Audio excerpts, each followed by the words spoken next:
ସମସ୍ତଙ୍କୁ ନମସ୍କାର। ଆମେ ବାତ୍ୟା ଦାନାରୁ ବଞ୍ଚି ଯାଇଛୁ। ଯେମିତି ମୁଁ କହିଥିଲି, ବଞ୍ଚିଥିଲେ ଭିଡ଼ିଓ ପୁଣି ପଡ଼ିବ। ଚାଲନ୍ତୁ ଆରମ୍ଭ କରିବା ବାତ୍ୟା ପରର ଦୃଶ୍ୟ ଗୁଡ଼ିକ।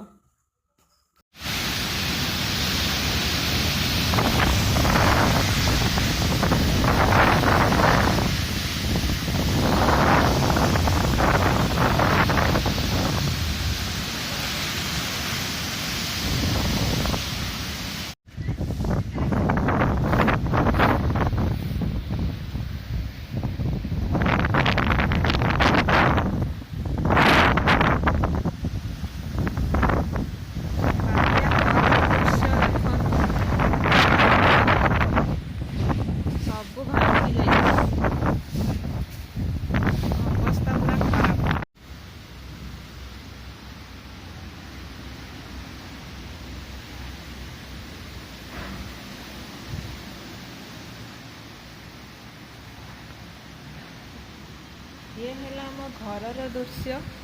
घर अवस्था एपरी होइछि।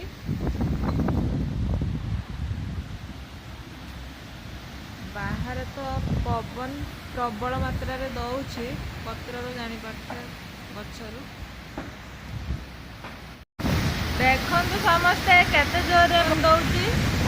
आम घर अवस्था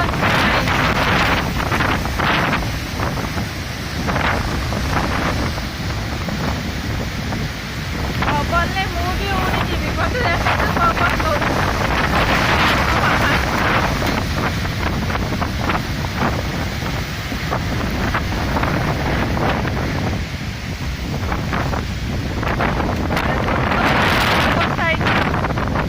जोरे पवन दौड़ी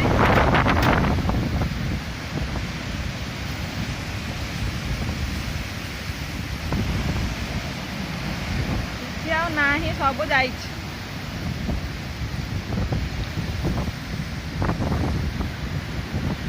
आम छात उपर देखो केते पानी।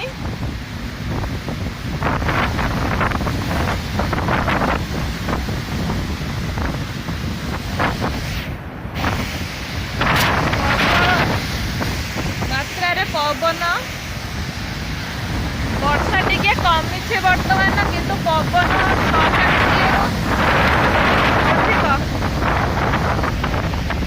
गछर रूपटी देख सी भी भांगी जा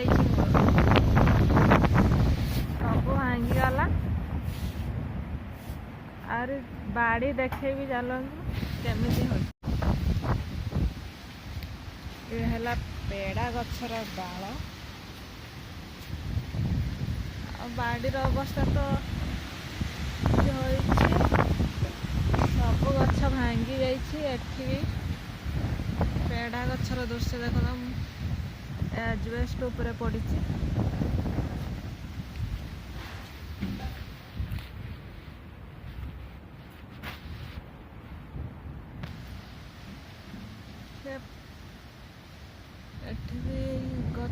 देवदारू गछटी नई पड़ी।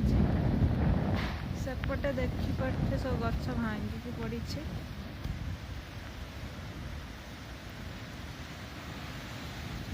पानी भी बहुत चली आते पानी नथला काली। एपटे एमती दृश्य किसी नहीं सब भांगी न्यू दृश्य समस्त देखु। चेर बाहर पड़ती ये नई बार ये टिके जोर पवन देले ये भांगी।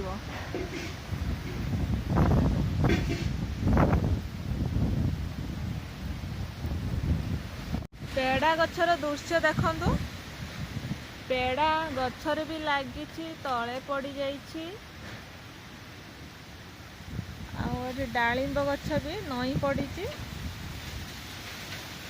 बात्या दाना आमर ही सब क्षति करी।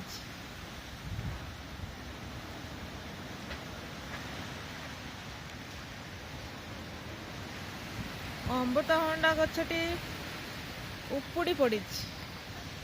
आउ है कदली गछर अवस्था देखु। कदली गछटी छिड़ा होइछि बट कदली हब कि नहीं भरोसा नहीं। ଅମୃତଭଣ୍ଡା ଗଛଟି କେତେ ହେଇଥିଲା ଦେଖ। ଏଠି ଲେମ୍ବୁ ଗଛ ବି ଉପୁଡ଼ି ପଡ଼ିଛି। ଆଉ ନାହିଁ କିଛି ବି। ଏପଟ ଦୃଶ୍ୟ ଦେଖନ୍ତୁ। ଇଏ ହେଲା ଆମ ଘରର ପଛପଟ। ଦେଖନ୍ତୁ ଆମ ପେଡ଼ା ଗଛଟି କେମିତି ନଇଁ ପଡ଼ିଛି।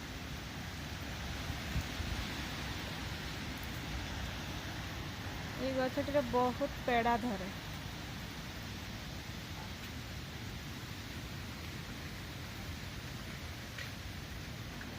ନଇଁ ପଡ଼ିଛି।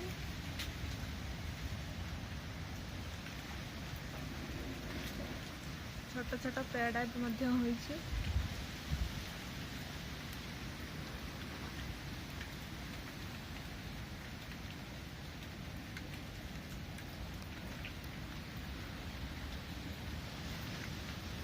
ଆମ ପପିଆ ଗଛ ବି ନଇଁ ପଡ଼ିଛି।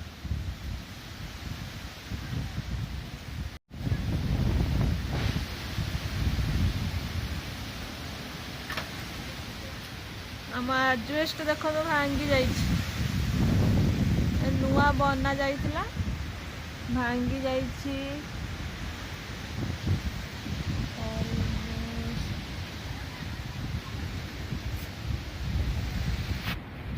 ଆମ ବାଡ଼ିର ଅବସ୍ଥା କେମିତି ହୋଇଛି ଦେଖ ସମସ୍ତେ।